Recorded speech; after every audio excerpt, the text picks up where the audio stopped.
Good afternoon and welcome everyone. I am Carol Yuan, President of Organization of Chinese American Women Silicon Valley Chapter. It's my pleasure to work with Annette Stransky, the President of Saratoga Historical Foundation again. And our organization have been sponsoring various community celebration and service events in the past, and we hope to bring a joyful afternoon to our members, friends, and family today. Uh, and I would like to take the opportunity to briefly introduce my Organization of Chinese American Women. It was founded in 1977 and has headquartered in Washington, D.C. It was funded for the purpose of advancing and advocating for the needs and concerns of Chinese and Asian Pacific American women by helping to improve their educational, social, economic, and political opportunities, and recognizing their excellence, leadership, and endless contribution to quality of life. My organization has 5 chapters within the US. Silicon Valley chapter was founded in 1986, and most members of Silicon Valley chapter are first generation immigrants. Our missions include integrating Chinese American women to the mainstream of the American society, exchanging cultural background, and promoting racial and cultural understanding, and also includes community services. So without further ado, I would like to introduce our speakers, Dick Evans and Kathy Qing Liang. First of all, I'd like to thank Dick and Kathy for being with us today. Dick is a San Francisco-based photographer with an interest in documenting the colorful and rapid changing neighborhood of the city. Dick studies engineering and management.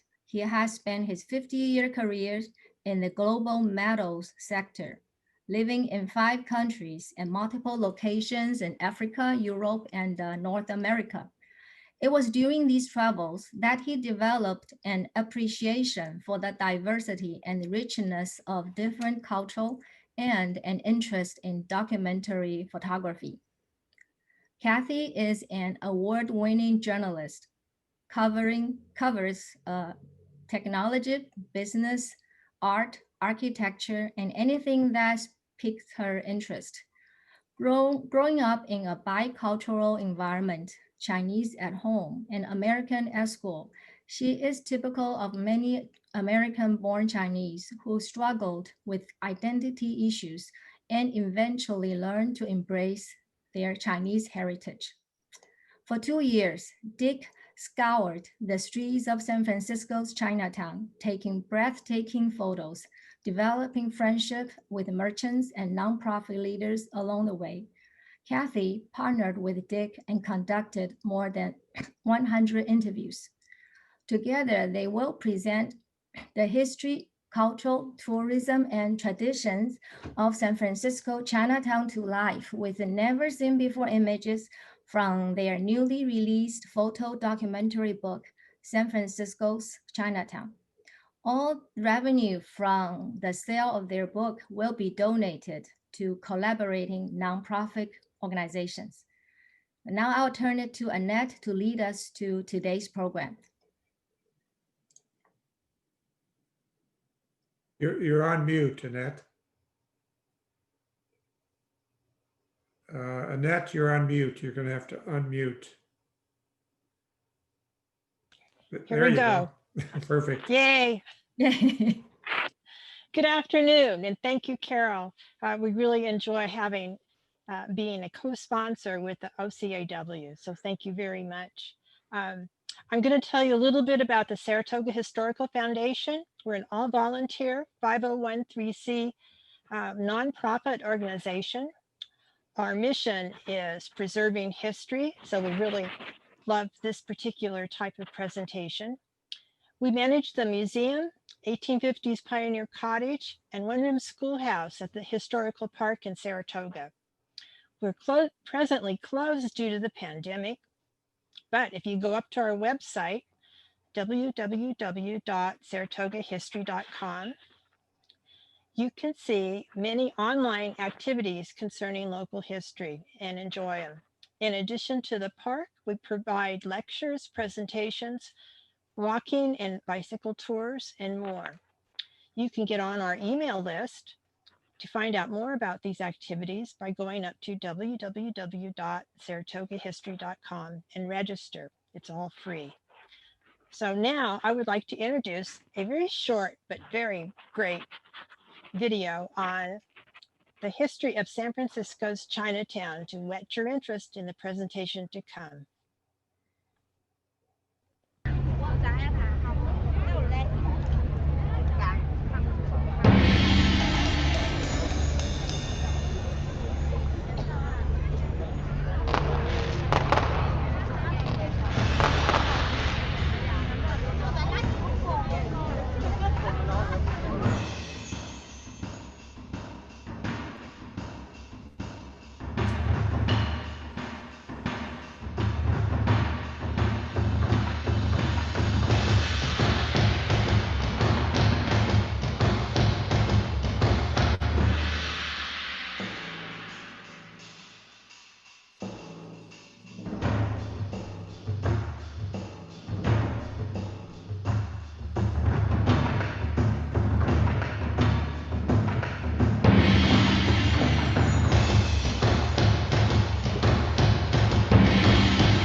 Okay, and Annette, back to you.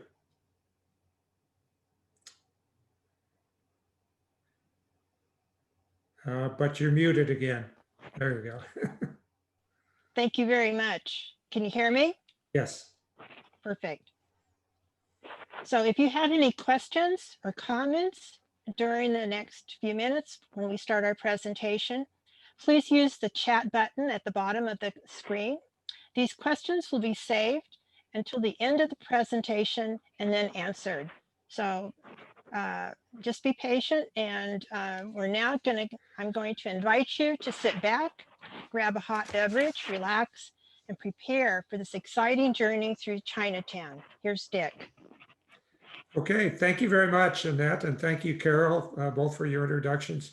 Thank you to your two respective organizations for hosting us on this book doc. And thank you to the audience, some of whom we've been able to see because we had your pictures on before we started.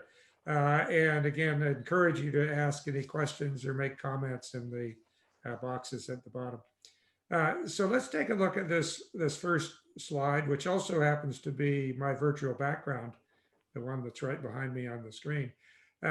So those of you who know Chinatown or have visited there, you probably recognize this as Grant Avenue, which is the main street that goes right through the heart of Chinatown.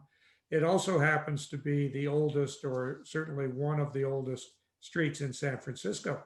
It was named differently than Grant Avenue at the very beginning, but that north-south street that now goes right through the heart of Chinatown is a very old historic street.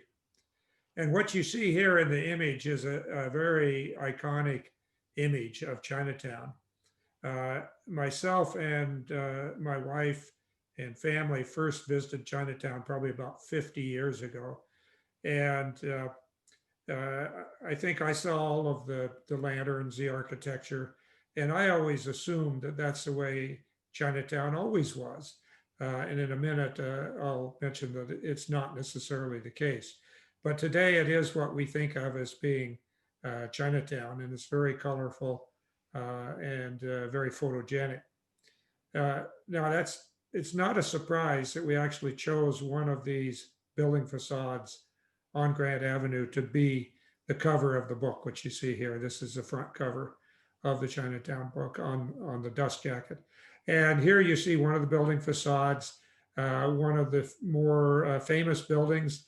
You don't see it here, but there's still a sign on this building for the historic Four Seas restaurant, which closed a number of years ago, but the sign has been kept for historical purposes. And today that building actually houses a Michelin star restaurant, the only one in Chinatown, called Mr. Jew's, a relatively new restaurant and a fabulous restaurant, one that I would highly recommend. Here you see another shot of, this is in Grant Avenue. You see the historic street lamps, most of which have been refurbished now and are in good shape, but very historical. And you see the pagoda rooftops. And these are very typical, again, of what we think of when we think of Chinatown. But as I mentioned earlier, that's not the way that it's always been. The immigrants, when they came in the 1800s, did not start building buildings like this. In fact, Chinatown at the beginning was really a bit of a shanty town, as was most of San Francisco. Low-rise buildings, unsanitary conditions. It was not a very pretty or picturesque area. And what really changed that in the case of Chinatown was the event that everybody that knows San Francisco knows changed San Francisco forever. And that was, of course, the 1906 earthquake. And during the earthquake, much of San Francisco was leveled, and what wasn't leveled, much of it burned down then in the subsequent fire that swept through the downtown and out to the outer parts of the city. But particularly the area right in the downtown in Chinatown was pretty much destroyed by the earthquake and the fire. And at that point, the city leaders wanted to actually relocate Chinatown more to the outskirts of the city because that was valuable real estate right in the center of the city, and they wanted to move the residents out and claim it for themselves. The residents who had been there, and Chinatown had been there 50 some years by then, resisted that and were successful in negotiating an agreement. And part of that agreement was Chinatown would be rebuilt as a tourist attraction as well as being a residential area. And that's when the building started of some of these very picturesque, iconic buildings like you see here and like you see in that opening slide or two. The immigration began in the mid 1800s when the gold rush began. Thousands of Chinese, as well as people from many ethnicities and locations, flooded in. San Francisco grew phenomenally quickly, and I think it went from 1,000 residents to 300,000 in less than 10 years. And there was a bit of a backlash against the Chinese immigration. Sound familiar to you today? Accusing the Chinese of taking jobs for lower wages and trying to stake claims for their businesses and so on. So there was quite a pushback, and the result was there was discrimination against the incoming Chinese. And in fact, after the earthquake, there was the setup at Angel Island, where all of the immigrants, Chinese and others, had to come through. But the Chinese were segregated, discriminated against, and in fact held for much longer periods.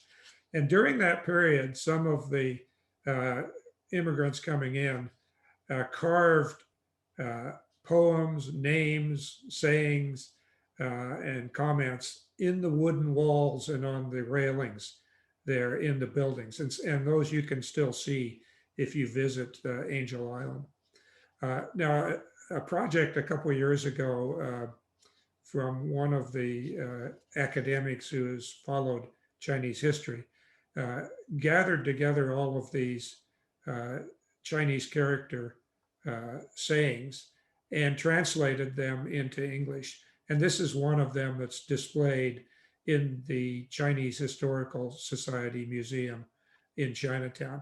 And let me just read this because I think it's so powerful and so meaningful. Everybody's got a number. I think my number is 80340. They would put your number on the blackboard and you know you have to go to interrogation or a health checkup. They did not use names. On the day they let you go, your number is on the blackboard and it says San Francisco. And if you see down at the bottom, this was carved by a young man, age 11, in 1939. So this, this had been going on for years at the point that this was actually carved into the wall. The history of Chinatown, as we'll talk a bit more, has always been one of discrimination and one of survival, going back to the very beginning. But that happily began to diminish both informally and formally in the 1950s and 60s, so that it was no longer as serious an issue. However, there are some monuments in Chinatown that celebrate some other social justice issues that were much more recent than the history of Chinatown. This is one of them. You may recognize it. It is called the Goddess of Democracy. This is a 10-foot tall bronze replica statue of the 50-foot tall statue that the students had made in Tiananmen Square in 1989 during the uprising. And if you're old enough like me to remember watching that on television, you may remember seeing that 50-foot statue made out of wood and cardboard and paper there in the center of Tiananmen Square. Here's another monument of another quite different issue, but very powerful one. This statue is called the Comfort Women, and it is a tribute to the girls and young women who were taken basically hostage and forced into prostitution and sex slavery on behalf of the Japanese army during World War II. And there are three girls or young women here in this statue. One represents the Chinese girls, one represents Korea, and one represents the Philippines. This one is fairly recent. I'm having trouble hearing you. Yes, is somebody having trouble hearing me? Nope, okay. Oh, you know what it is? Alexa. It's Siri on my iPhone is having trouble hearing me. So I'll turn Siri off. How's that? You never know where she's going to pop up.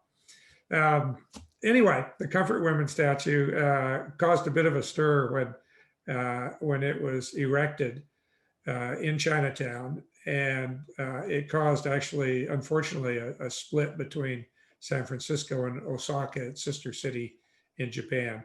Hopefully in the future that gets resolved again.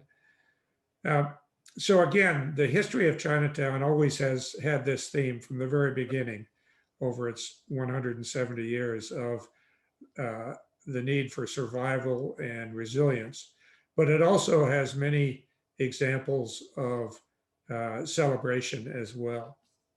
Now, during the course of this book project, as I think it was Carol may have mentioned at the beginning, Kathy did up to 100 interviews to to fill in the background stories and the history to go with the photographs that we took and then put together. So Kathy, over to you. Hey, good afternoon, everybody. Thanks for showing up today. I love this painting, and it's called 100 Years of Chinese in America. And on the left, you see images of Chinese that were in China, and it moves over to the right, where finally Chinese are assimilated into the United States and participating in the US military. This was created and commissioned to an artist named James Leong. Well, this happened in 1952 and put on the outside of one of the large public housing buildings.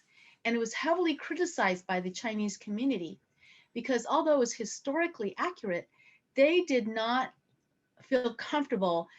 They felt it reinforced the stereotypes of the Chinese. Well, this criticism hurt the artist so badly that James Leong went to Europe, and he spent the remainder of his artistic career in Europe. Well, this 7-panel mural was lost and later was recovered in Chinatown, found inside a recreation room. Parts of it were used as a ping pong table, and there were stains all over it. Well, the Chinese Historical Society of America Museum, which is in Chinatown today, they recovered this and actually invited James Leong, who was retired in Seattle. They invited him to come back and retouch every part of the mural. And so he was welcomed back with honor before he passed away. In front of the James Leong mural, on the left side is Sue Lee, and she is an expert in Chinese American history. And what is the significance here? Well, like a detective, she recovered a set of 12 paintings, extremely rare watercolors by the late Jake Lee. Here you see one of his original works that was once hung in the elegant Khan's restaurant. After Khan's restaurant was sold in the 1990s, now these set of paintings mysteriously disappeared until Sue hunted them down. The biggest cultural event of the year, of course, is the Lunar New Year in Chinatown. And of course, it's celebrated all over the world, but it's the highlight of cultural events in Chinatown. And here you see a picture of the celebration, the parade, which is the capstone of the week of celebrations. Of course, you have lots of dragons, as you see in the background, and the lions. It's interesting for a photographer like me, it's fabulous to go there and take photos of it. And as you'll see in the next photo here, you see the parade. This is going under the Kearny Street Bridge. It's about a mile-long parade route. I don't know the exact number, but there must be a couple hundred different parade groups, from bands and police associations to lion dance groups. And one of those groups that's participated for a number of years is the West Portal Elementary School. And here you see a couple students from there dressed up in Monkey King costumes. And they are actually stilt walkers. They walk that full mile-plus parade route on stilts. And it's quite fascinating. Now, this photo was taken before the parade started, as was this one. And just a tip to you, if you ever want to go to the parade and you want to photograph the parade, it's nice to get some shots while it's going on, but it's usually difficult because it's crowded and it's quite dark by then. The best way to get some really good shots like this is to go down to the staging area, which is where the prior photo and this photo were both taken. That's where everybody's lining up to get ready. It's still a little bit light, usually. It's about 5:30 or so. And you can talk to the participants. You can find out, where they're from, what they're portraying, all kinds of interesting things, and get some fabulous shots of all of the floats and the people up close like this. much better, in fact, than you can in the parade itself. Now, of course, during the celebration, it's always a celebration of the new year, which means that there is a sign associated with that that particular year. This year was 2019. It's the year of the pig. So you can see all the little pigs being distributed that have candy in them, actually, in one of the events leading up to the parade. There are also, of course, other cultural events throughout the year. Another major one is the Moon Festival, which takes place in the fall. It's very colorful, not quite as big as the Lunar New Year, but a great one to attend. And what you see here, a picture of the moon goddess and the gentleman who has played her counterpart for about 20 years. I think the two of them have done this. They're not a couple, as she said, as Maggie told me, she said, this is my husband for Lunar New Year week. So it's a god and goddess of the moon. And the woman there is Maggie Wong, who is a journalist, a TV broadcaster, and someone well known around Chinatown, and has been the moon goddess for a number of years. She tells me she's thinking about retiring. I'll believe it when I see it. But it again is a terrific event to go to. You find shops up and down the streets in Chinatown. There are a lot of events going on. A lot of special, like food kiosks and kiosks in the street and so on. It's a great time.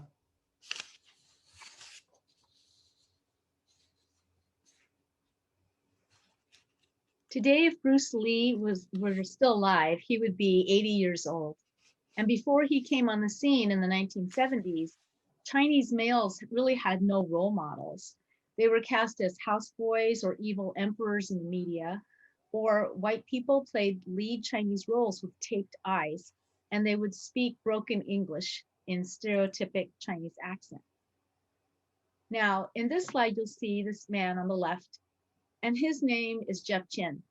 Bruce Lee changed the life of Jeff Chin when he was a boy. He was picked on because he was Chinese. And one night after a really difficult day in middle school, he looked up at the poster he had of Bruce Lee in his room, and he believes that the action hero actually was speaking to him that night, giving him hope and telling him everything would be okay. And in turn, he told Bruce to the poster he would make him proud one day. Well, since then, he has become one of the world's top collectors of Bruce Lee memorabilia with more than 10,000 items. Portions of his collection have gone all over the world, and including the Smithsonian, Washington, D.C. So we are really lucky this year. His collection will be on exhibit at the Chinese Historical Society of America Museum in Chinatown this fall.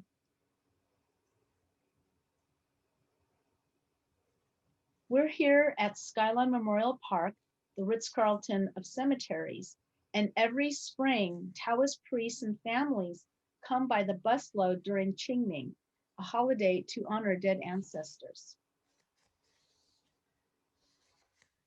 Dick and I got a tour of the manicured premises with amazing vistas. What a contrast.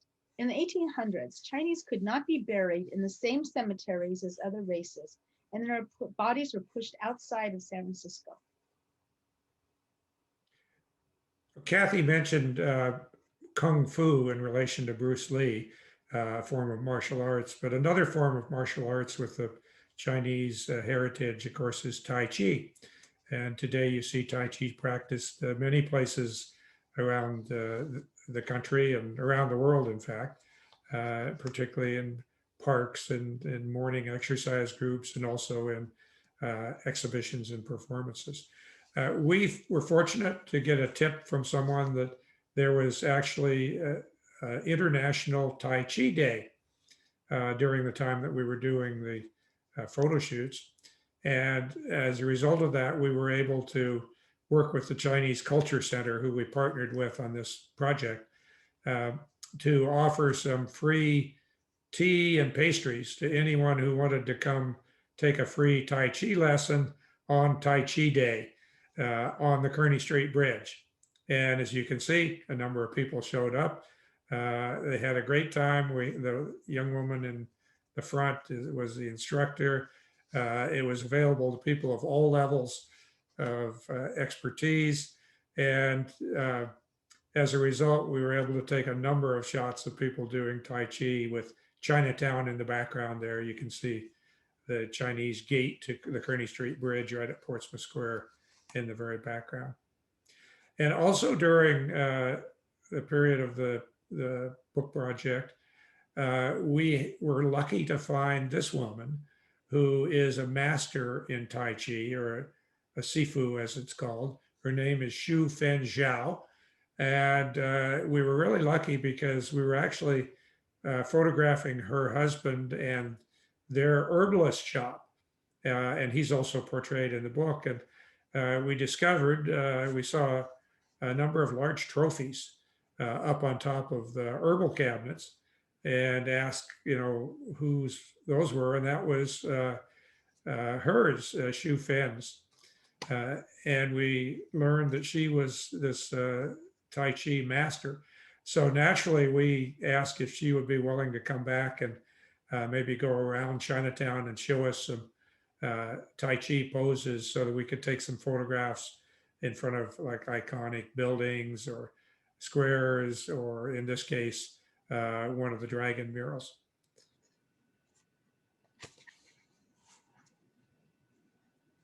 We're here with the Tong family at Chinatown's Far East Cafe, which unfortunately closed after 100 years on December 31st. But at the time, they were one of the few banquet halls. And every red egg and ginger party for babies means that you have a 1-month-old baby who has a coming out party. They have red eggs to represent fertility, and a plate of ginger, which represents energy and strength.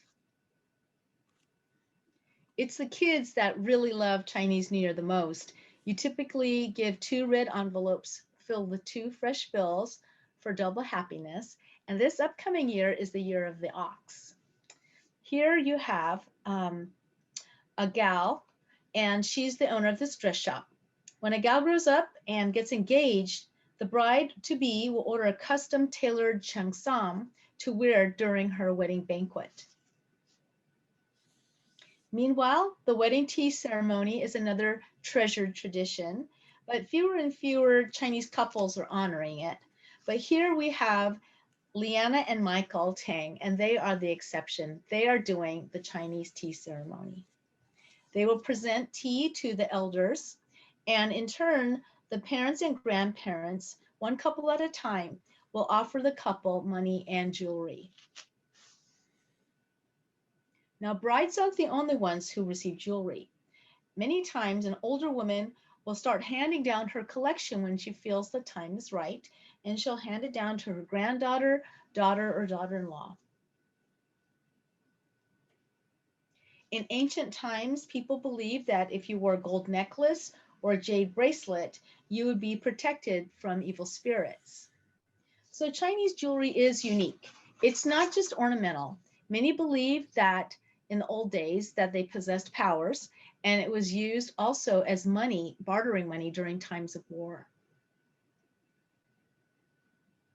This is one of my favorite murals, which unfortunately is not there anymore, but it depicts everyday Chinatown life. Here, a modern woman passes by a traditional tailor shop. She wears a traditional jade bracelet, probably from her grandmother or mother. She's carrying a bag of good luck oranges and a box of bakery treats for a sweet life, probably visiting a family relative. Now here's our family with grandma sharing dim sum, otherwise known as going to yum cha. And it's a common memory for American-born Chinese like myself. Little plates of chicken feet, steamed tripe, and gizzards. They're not exotic, they're everyday dishes. Please write in the chat, tell us what your favorite dim sum is. Chinatown is a very close-knit and strong community. which is fortunate to have a large number of nonprofit organizations that help bring it together. And if you want to get a feel for the neighborhood, the best way to do that is to walk through Portsmouth Square, which is called the heart of Chinatown. It's also sometimes called the backyard of Chinatown. And there, on a typical day, you'll see women and men playing cards, playing mahjong, playing Chinese checkers, reading the newspaper, just chatting. But you see numerous groups scattered around Portsmouth Square. On the day that I took this particular photo, it was in the spring and it was sunny. Everyone was out having a good time in Portsmouth Square. And then it just started to pour. And I assumed, well, that's it. Everybody's leaving. But instead, as you can see here, the women playing cards kept their hands, never folded their hands, just unfolded their umbrellas, moved under the bridge at the entrance to Kearny Street Bridge, the gate there, and continued to play cards. And others moved into sort of protected areas, pulled out their umbrellas, continued to play cards. So the card game never stops, rain or shine. Another activity, we were lucky to, through some contacts, to get to visit a family benevolent association on the weekend, where the members of that association informally just come in to read the paper. They have a whole variety of Chinese language newspapers, play cards, play mahjong, play checkers. As you can see here, it's both men and women and mixed groups doing so. Another tradition in Chinatown we discovered is the Miss Chinatown USA pageant, which takes place annually. And it's open to young women from all Chinatowns around the United States, not just San Francisco, but it's held in San Francisco because it's the oldest Chinatown in North America. And is also, it's not the biggest, but it's one of the biggest. It's the oldest. It has the traditions, and it started the Miss Chinatown USA pageant. Now you might ask, why is there a separate Miss Chinatown pageant? And the answer, of course, is that for decades, young Chinese immigrant women, or even second generation, were discouraged from participating or prohibited from participating in the regular Miss America, Miss California type pageants. So they started their own pageant, as you see here. Now we got to meet the current Miss Chinatown of 2019. Her name's Catherine Wu, and as you can see in the last picture, she worked a lot with students, particularly for bilingual education. With the elementary students, reading in both Chinese and English and encouraging them to learn both.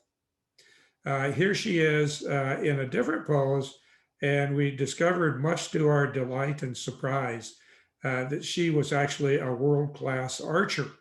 And here you see her with her bow and a quiver of arrows. And in fact, you can't read it, but you can see the flag, her USA uniform for competing.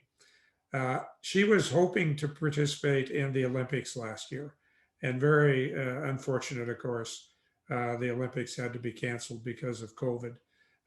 So she missed that opportunity. But she and her mom, who just happens to be an emergency room doctor at one of the major hospitals in San Francisco, the two of them were willing to go around San Francisco to some of the classic areas and take some photographs of her in with her bow and arrow.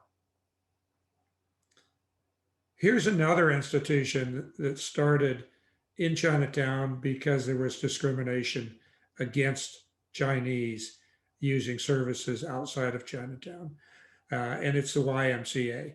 The Y outside of Chinatown did not encourage or welcome Chinese from within Chinatown. So they did, I think, a very smart thing and organized their own YMCA. So it's still a marvelous institution. You see the pool area here and a large mural, which happens to be one that was done a couple decades ago by Precita Eyes, which is a large muralist organization in the Mission District. And that's lasted, as I say, for a couple decades. Still gets a lot of use. Another institution in Chinatown that was started because of necessity is the Chinese hospital. And I don't know if Kathy mentioned, but Bruce Lee was born in the San Francisco Chinatown Hospital, as was Kathy, actually. Right. And in fact, we ran into a number of people who were some who showed us their credentials and their birth certificate from the Chinese hospital. And the great news is that a few years ago, there was a big fundraising that successfully raised the money to completely modernize and build a fabulous new modern hospital, which offers, all services of Western medicine, as well as some of the proven Chinese techniques and remedies as well. Chinatown is the densest neighborhood west of Manhattan. It's only 1/5 of a square mile and houses anywhere from 20,000 to 30,000 people. So imagine your home is the size of a closet and it's shared with 4 other people. And this is single renter occupancy, or SRO, apartment living. So you have no washers or dryers. So you have to hand wash all your clothes and hang your clothes outside to dry. You share a restroom and kitchen with all your neighbors. One of Chinatown's heroes is this man, Reverend Norman Fong, and he was formerly the executive director of the Chinatown Community Development Center.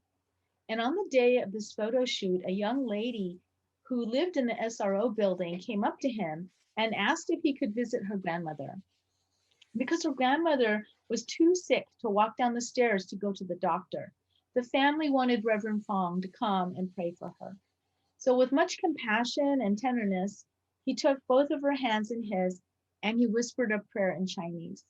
And Dick and I were very, very honored to see this happen.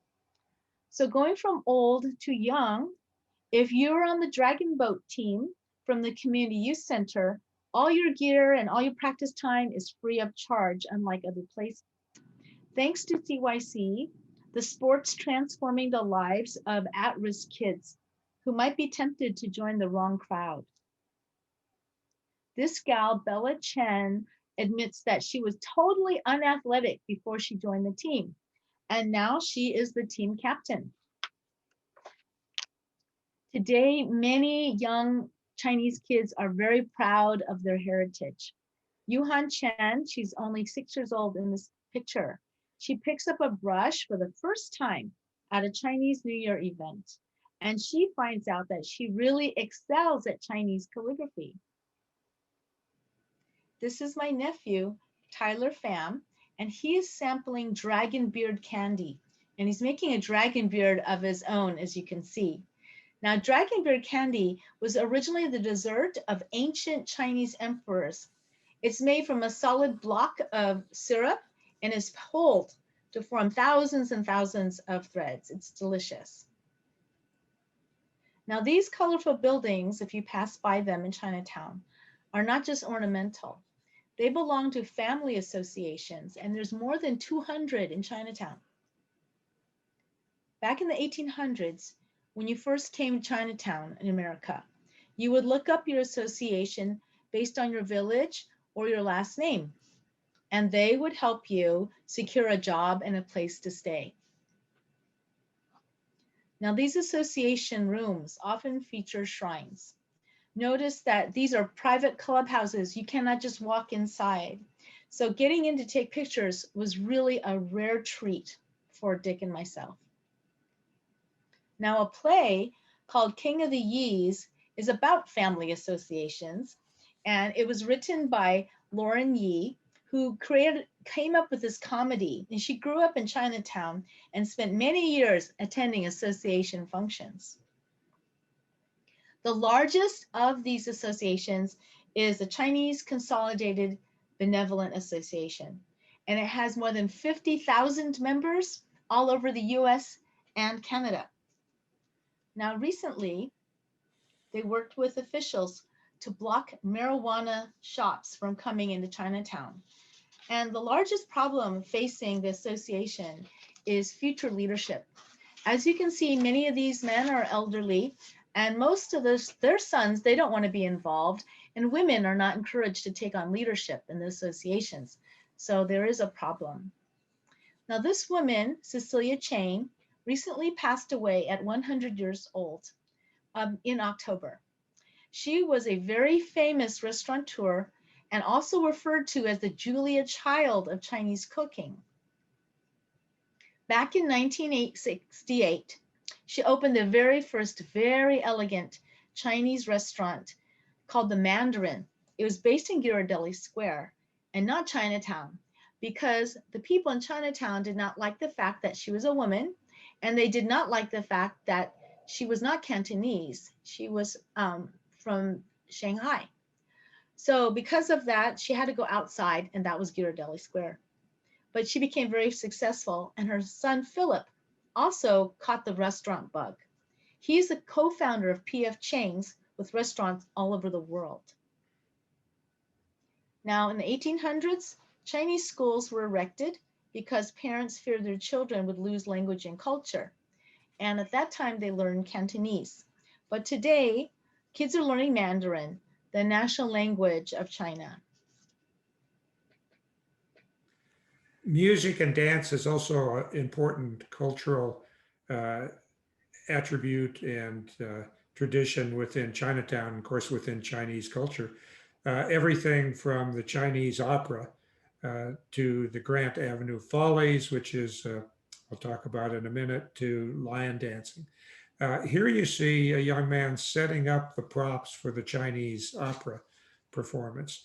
And I was very fortunate to be able to go backstage 3.5 hours before the opera put on its performance and actually photograph people like this young man putting together the very elaborate props, as well as the singers and dancers putting on their makeup.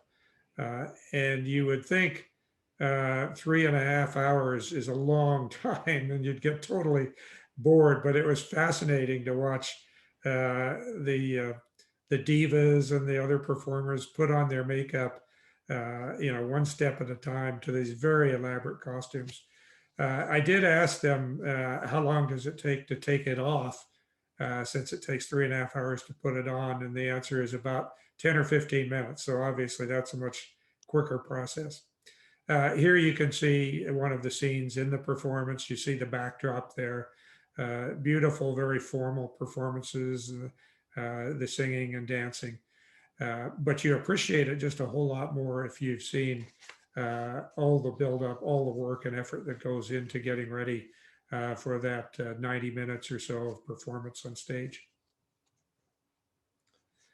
Another form of music and dance is portrayed here in the Grant Avenue Follies. Now, this is a burlesque performing group, and they're all in their 70s or 80s. But they originally were performers in the 60s or 70s in San Francisco, when these performances were well attended and it was a very popular thing to do. It's remarkable. They've all come back. Cynthia Yees organized them into this group. They put on benefit performances for people like the veterans groups and other nonprofits. They are still, as you can see, very graceful, very good dancers. And it's really a tribute to the benefits of dance, I think, for keeping you young, as you can see here.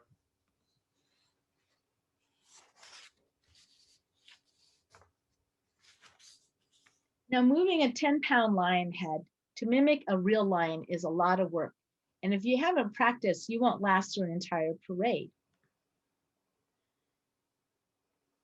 This is Corey Chan, and we call him the Lionhead Whisperer. And for over 40 years, he's been restoring injured lion heads and gives them back their roar. He is simply self-taught. He replaces the eyelid strings used for blinking. He glues on new fur, and he paints over scratches until the lion looks like new. And when I talked to him, he said that after the repairs, new memories seem to come back to the lion. So aren't these stunning? This is part of his collection. To most of us who have been visitors to Chinatown, and I think to some of the residents as well, you can't go to Chinatown and walk through the streets without having a stop at a restaurant or a bakery or a food market, because that's so much of the character of the neighborhood. And I know over the 3 years that I was doing the photographs, and Kathy and I were walking around there, I would seldom get out of Chinatown without a stop at a dim sum restaurant or at a bakery shop or at one of the food markets. There is a best-selling book that was very popular by the late Shirley Fong Torres called The Woman Who Ate Chinatown, a San Francisco Odyssey.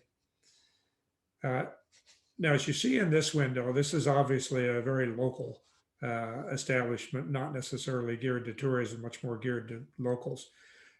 You see the roasted ducks hanging in the window there.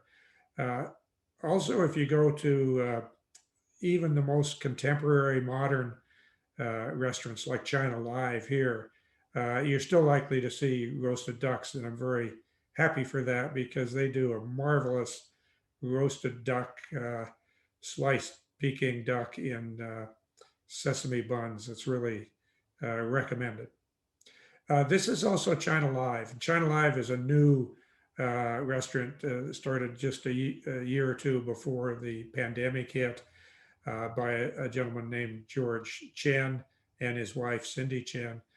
This is a shot. They allowed us to go into the kitchens and, to go back behind the scenes. Just take a look at this kitchen. This is probably one of the most immaculate, contemporary, modern kitchens you could possibly see. And the restaurant itself is very much in that vein as well. Here you see a huge steaming pot, steaming dumplings of various kinds. And this next one's my favorite. It was a mixer bowl, a giant mixer bowl making chocolate mousse that this young woman was stirring up here.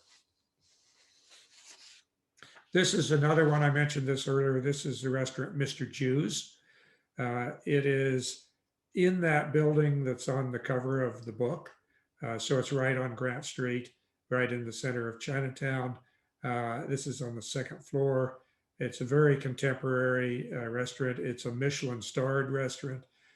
Here you see a sample of the place setting and dish here. But again, very worth visiting. There are also some other younger chefs that are making their name. This young woman, Kathy Fang, has won a number of awards. She has a restaurant that's not in Chinatown. It's just outside in the financial district.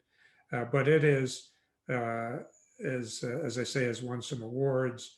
And she's representative of the new generation.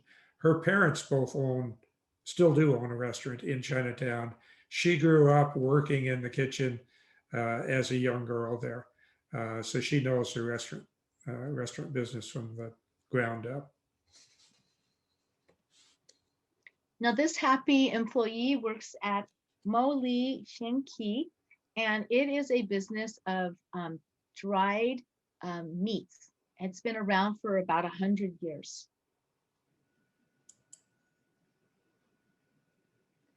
This is dried fish. I don't know if any of you have ever had salted dried fish, but I love it. I love it because it reminds me of my grandmother. When I was very little, she would take this dried fish, she would put it on top of rice and steam it. And so we had this for breakfast. Coffee crunch cake, anybody?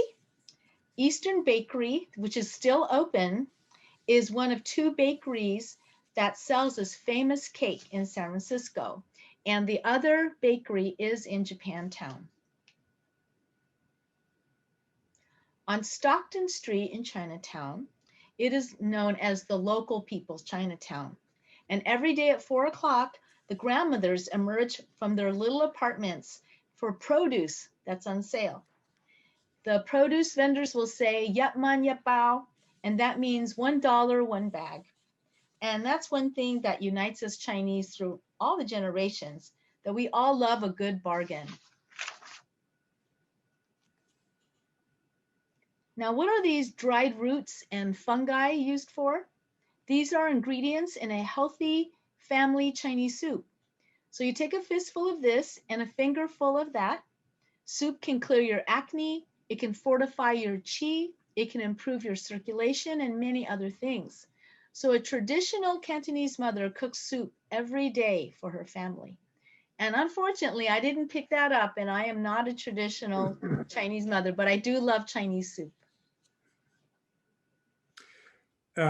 This is a good place to mention that we're just on the last set of slides here. So we're just a couple minutes away from your Q&A. So if you do have any questions or you have any further comments you want to make, I've been trying to glance at the chat box as we've gone through, so I've seen several, but please do enter your questions now in the chat box, and then we'll get to that in just a couple minutes.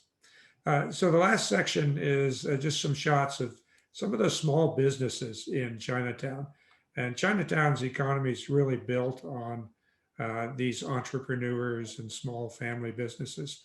And I think no business or no entrepreneur is probably harder working, more determined than this woman, who is Tain Chen, who's 82 years old. Founder, owner of the Walk Shop. And even during the COVID crisis, when many businesses have been shut down, I spoke with her a couple of times, and she's been able to continue her business online. And so very fortunate. She's one of the few businesses that have developed an online business platform before COVID hit. And therefore, she's still been able to take orders and fulfill business. So she's been continuing to work 6 or 7 days a week, 4 hours a day, filling her orders. But there's a whole variety of small businesses. I mentioned earlier the woman who was the Sifu, or the Tai Chi master. This is her husband. And he's the one that we originally went to photograph because we wanted some shots of an herbalist and of his wares behind him, as you can see there, and that's where we met his wife. Here's a florist that is, I think this one's in Ross Alley, but some really great collection of flowers. Here's a studio photographer who has photos of, I think, 5 or 6 presidents, governors, multiple movie stars who have all come through Chinatown over several decades, and that he's photographed while they've been there. We wanted to visit an acupuncturist, and we were able to visit this gentleman standing next to his mannequin with the acupuncture points. We also were able to go, back into the kitchen where he and his wife actually prepare some of the remedies that go with the acupuncture. Some of the herbs and other remedies, and see them prepare that. And also the wife was willing to be a model and actually allow us to watch him perform the acupuncture. So we got some photos of that as well. There are some businesses that cater more to the tourist business. This is one of them. It's a gourmet tea tasting room. You can see the woman who owns it and runs it here. It's a great experience. Unfortunately, it's closed now, but will reopen when things recover. But it's really a nice experience to go and have someone like her walk you through all the different varieties and flavors of tea that you can taste and sample and amaze yourself at how much variety there really is. Another type of shop that's been hit hard by the drop in tourism, of course, is the traditional jade carvings and jewelry shops and antiquities that have really been hit hard. Just like on the restaurant scene, there also has been an emergence before COVID hit again of some new boutiques and shops that are very contemporary, very upscale, very sophisticated. And hopefully we'll see the recovery of those and more of them popping up in Chinatown when it comes back after the pandemic. This happens to be the gift shop at China Live. And the woman here is the co-owner, Cindy Chen, who scoured the world looking for the best craftsmanship, design, for all kinds of wares related to food and gourmet foods and presentation. And as you see here, you see some teapots and so on, but a terrific gift shop to get some really nice, really good quality and very unique gifts. Here's another boutique that's fairly recently opened called Kim Plus Ono. And it is a shop that sells, it's a boutique that sells hand printed silk garments like kimonos. So Kim Plus Ono is a play, of course, on the word kimono. And I think in this next one, you see an example of some of these hand printed silks and handbags and other things. The woman that you see here happens to be dressed up for a Crazy Rich Asians dress-alike contest that they had the year that movie was out a couple years ago, and this was during the Moon Festival. So a number of people had dressed up for some of the events that were held there at Kim Plus Ono.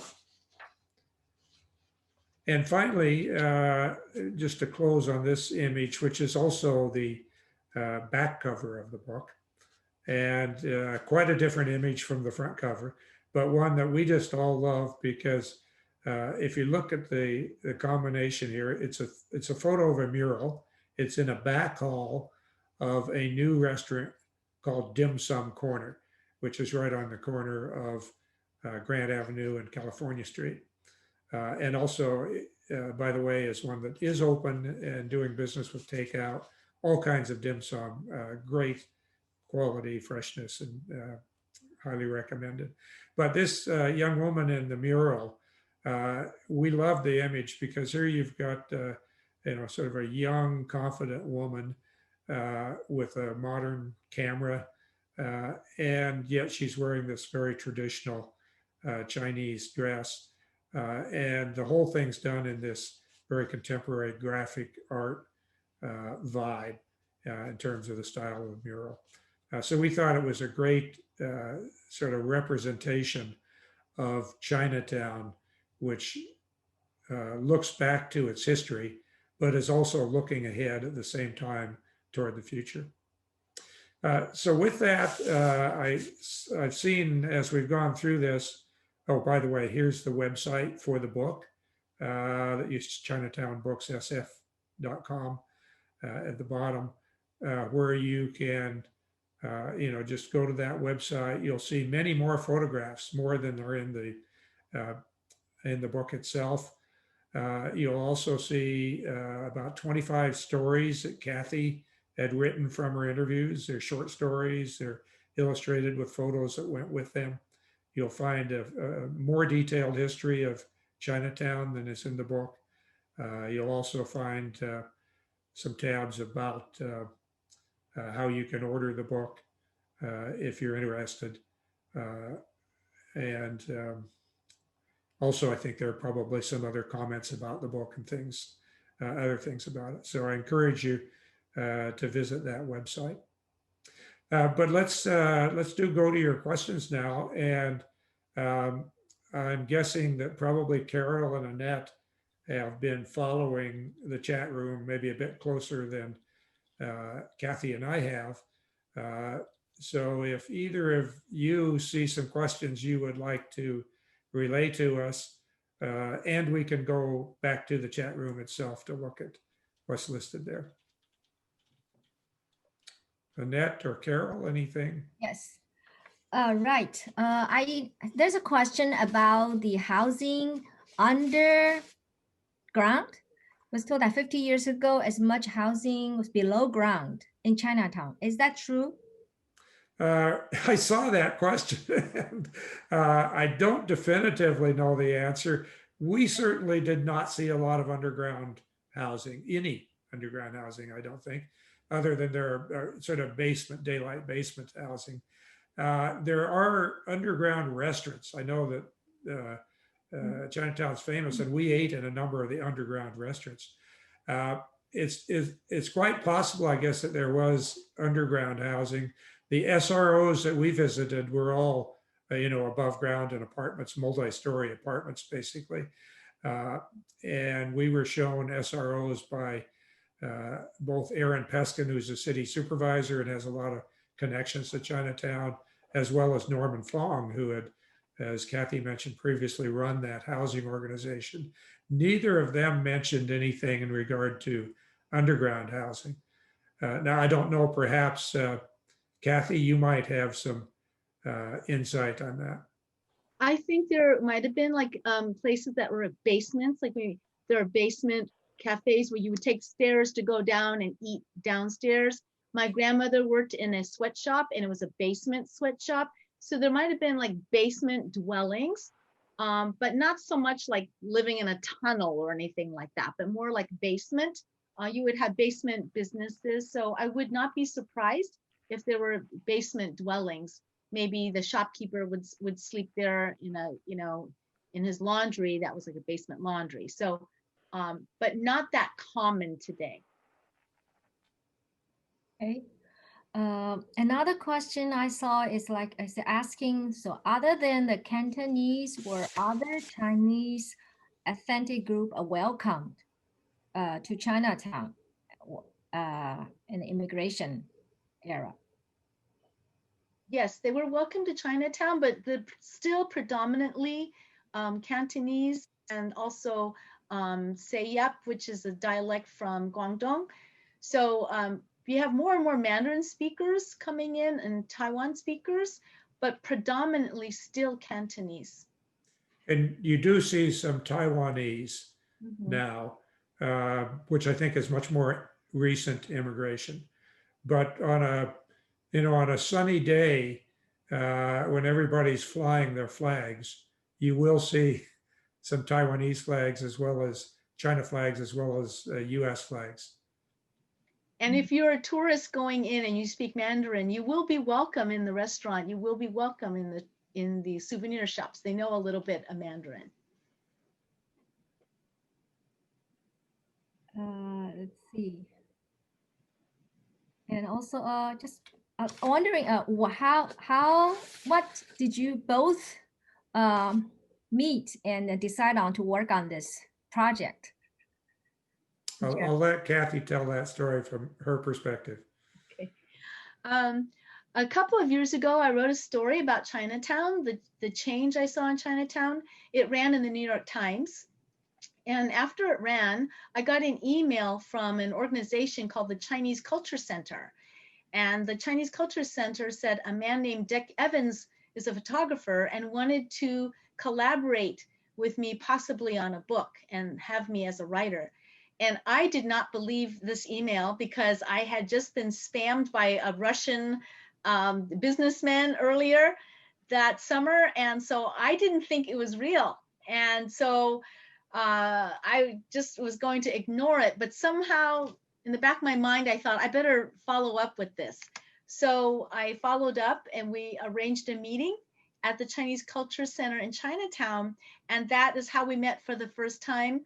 Dick shared his vision for the book. I was thrilled because I had so many more stories to tell after I wrote that one article for the New York Times. And from my perspective, This is the third book I've done on San Francisco neighborhoods. So I knew I wanted partnering organization in Chinatown. That's where the Chinese Culture Center came in. And I had approached them and they had already agreed to work with me on it. And then I knew I needed someone to help me who was a good writer and would be willing to do interviews and gather background information. And I had a person like that when I did the mission book. Uh, and so I was asking the Chinese Culture Center, and we weren't coming up with any answers. And then it was really my wife that read the New York Times article that Kathy had written. And she brought it to me and said, "You really should read this. It's really good. And aren't you looking for a writer?" And I noticed in the article it was about Chinatowns across the US. I think it maybe covered San Francisco, New York, and Los Angeles, maybe others, but it was mostly about San Francisco. So I took a wild guess that this writer was probably somewhere in the Bay Area. And then I took it to the Chinese Culture Center and said, "Do you think you could find Kathy Chin Leong? I think she's probably in the Bay Area." And I don't know how they actually found a contact for Kathy, but I have no idea. They might have just yeah, found me on LinkedIn or something. I don't know. yeah, we'll have to ask them next time we meet with them. Thank you. And there's a question about, is a place we can learn about the health benefit of Chinese herbs? I think in Chinatown, is it? Well, Dick, you could probably direct people to Ning Shi. Was it the herbalist with the beard? Right, He, right. That's in Waverly Place. Waverly Place. It's called Ning Shi Health Center. You And know, you can the website. yeah, I would also consider maybe going to the Chinese hospital website. I don't know if they have anything, but I know they do offer traditional medicine as well as Western medicine. And they might have something, or there might be a link or something there that would take you to sort of a good trustworthy discussion of Chinese medicine and herbalism. Yeah. And also the Chinatown Library has a lot of programs. And I wouldn't be surprised if they had programs like that offered to the community. So it's the Chinatown Library would be a fun resource as well.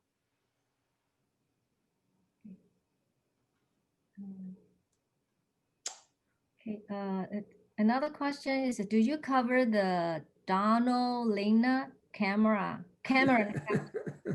for other churches? Yes. There's a story about the Cameron House in the book itself. So I encourage you to get the book. But she was a wonderful missionary who had a real burden for girls that were being trafficked for the sex trade as well as domestic slavery in Chinatown in the 1800s. And it went on through the early 1900s, and she saved as many as 3,000 women from sex trafficking. So definitely it is in the book. And some churches are covered in the book too, such as the First Chinese Baptist Church that's been around since the mid 1800s as well. Also St. Mary's that survived the earthquake. So the Chinatown churches, yeah, there's stories there, many stories there. We couldn't cover all the stories about Chinatown. We did touch upon that. There's also a recent book that's been out on Donaldina Cameron called, is it White Devil's Daughters? Yes, the White Devil's Daughters. The White Devil's Daughters. And it came out, 2 years ago, I think. And is all about her and her activities. It's sort of I guess you'd say, a historical documentation. It's a wonderful book. And it's easy reading and fascinating. Have I missed any questions, Annette? Anything I missed? Let's see. Let me check.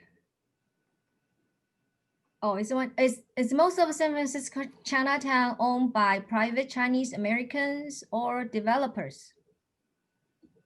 It's mostly the family associations and private families and groups of families.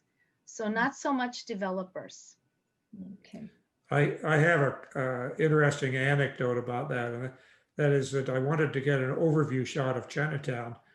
So I got permission from the Hilton Hotel, which is right, right on Kearny Street, and got permission to go on their roof, so 30 floors up, and to take some shots from the roof of Chinatown, so you can see all of Chinatown from the roof of the Hilton. And when I got up there, it really struck me. You can see the outlines of Chinatown very distinctly because you have high rises for the financial center on one side and Union Square, and then Nob Hill, and then the North Beach area, which is not so much high rises, but still you can definitely see the perimeter of Chinatown because it's maintained its 3, 4, 5-story buildings right in the core of the city. And if you think about the value of that real estate and the desire of developers to develop it and build high rises, you can see that there's some very strong cultural resistance to that. And I think it's fortified by the fact, as Kathy said, the property is mostly owned by the locals or Chinese who may not live in Chinatown, but have an affinity and a link to it. So it's really been quite remarkable that they've kept it. And that's one thing we wanted to portray in this book was, this is such a historically significant neighborhood, and it's really worth preserving so that it doesn't become just, another mass of high rises. Definitely. And Pat asked, what was the name of the restaurant with the sparkling kitchen? China Oh, Live. China Live. And they're doing takeout. I've ordered it a couple times. They have fantastic food.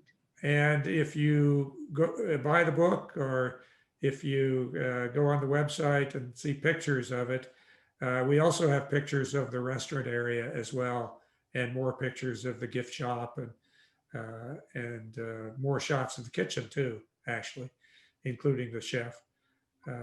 But it reminds you in a way more of like a Napa Valley, very upscale restaurant, but doing Chinese cuisine in a very delightful manner. And what's interesting about that restaurant is they do not have a freezer at all. And I asked why. I go, everyone has a freezer. And George said, no, everything's fresh. I will not have a freezer. I will not have anything frozen on my menu. So that says a lot. And if you really want to celebrate and are affluent enough to do it, there's a private restaurant on the 3rd floor called 8 Tables. And it literally has only 8 tables, each one in a sort of a private booth. It's designed to be like a very upscale Hong Kong, high-rise penthouse. And you can get prefixed meals there with a set menu for about $300 with a couple drinks, but which I've not done, but I hear it's fabulous. And Joyce asked, did you know that San Francisco Chinatown in the 60s ships Chinese vegetable all over the USA? Oh, that's interesting. That's a great little fact. I'll put that in my notes next time. Okay. There's great vegetables and fruit there. Yeah, I think, a lot of people from outside of Chinatown, and not just Chinese, do shop on some of the food markets there on Stockton Street, because if you go there, they do have the best oranges, the best pomegranates, the greatest variety. So it's really something that people who are in San Francisco should take advantage of. Very fresh, everyday delivery. Okay. And Linda also asked another question. Would you list the name and info of all the small business establishments in your presentation?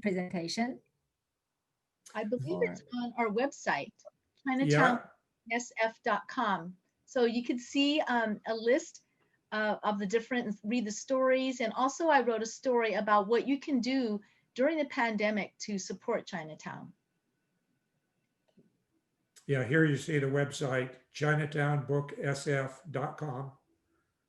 And you'll see 6 or 7 tabs that give you different topics that you can click on. Oh, okay. Another question from Cynthia is, what were some surprises you found in your research? Go ahead, Dick, why don't you start? Well, there were a number of surprises. I guess the the one I mentioned was coming across a woman who was a Tai Chi master, who's the bookkeeper for the herbalist. That was a surprise. It was a surprise to me.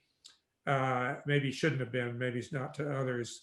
That Chinatown, is really a Cantonese Chinatown.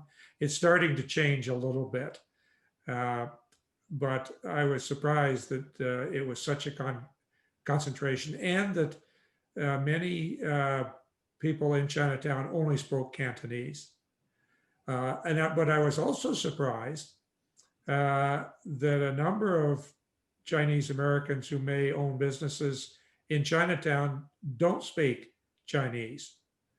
And in fact, when I was going around with Maggie Wong before Kathy joined the project, Maggie is, as I mentioned, is a journalist, TV broadcaster who broadcasts in Chinese. But she would always ask people if they spoke Chinese, and a number didn't. They preferred to speak in English. So that was a surprise to me. I guess one thing that really, just kind of on a broad stroke, was that I was surprised about how many people truly care so deeply and emotionally about Chinatown. I found out that there's about 200 nonprofits that have a reach into Chinatown with some aspect of either supporting them with food or offering cancer support advice or medical advice. 200 for this tiny community, less than 1/5 of a square mile. I interviewed folks at the First Chinese Baptist Church and found out that the English congregation, hardly any of them live in Chinatown. They all commute from the South Bay or the East Bay every Sunday. And I asked why, and they said, well, our grandparents and great-grandparents went to this church. It's got generational ties, and we've gone camping together, and we're family. And so we come back. It's worth coming back. So you have families, generations who go there for church, people who've come back into Chinatown, even though they've gone out to Berkeley or to UCLA, they come back to serve as doctors and nurses and attorneys. They come back in, even though they don't live there anymore. So they really care. And that just really blessed me. It warmed my heart so much. And I would just add to that I knew that there was this physical Chinatown that's less than half of a square mile, I guess, and really just whatever 25 square blocks or something. But I didn't realize there's such a strong virtual Chinatown, which is what Kathy's mentioned. There are people who come in to work every day. There are people who come to shop. There are people who come to eat. There are family connections. And although there are some very strong sort of satellite Chinatowns like Clement Street in San Francisco, and you find these all over the Bay Area, that the physical Chinatown in the center of San Francisco is still sort of home base, as Kathy said. And I think that's one thing that makes it so resilient, is that it's just not the people that live in that fairly small geographic area, but it's a support from a much broader community all over the Bay Area. Okay. Okay, I hope I did not miss any questions. Let's see. So yeah, so next time, thank you very much for the presentation. It's nice, so lovely and informative. So next time I go to Chinatown, other than shop, eat, or walk around. I'll look for the comfort women statue. And then, Yes. yeah, and also the hospital where Bruce Lee and Kathy were. Right. There's even a plaque in the entry of the hospital, a plaque saying that Bruce Lee was born here. So yeah, use the book as your guide. I think that would be really fun. We tried to identify things like murals and I think the statues and so on in the book. So there are acknowledgments, and I think we've probably given addresses, but obviously you could just look up online the Comfort Women statue. It's St. Mary's Square. It's right next to the Bank of America, actually.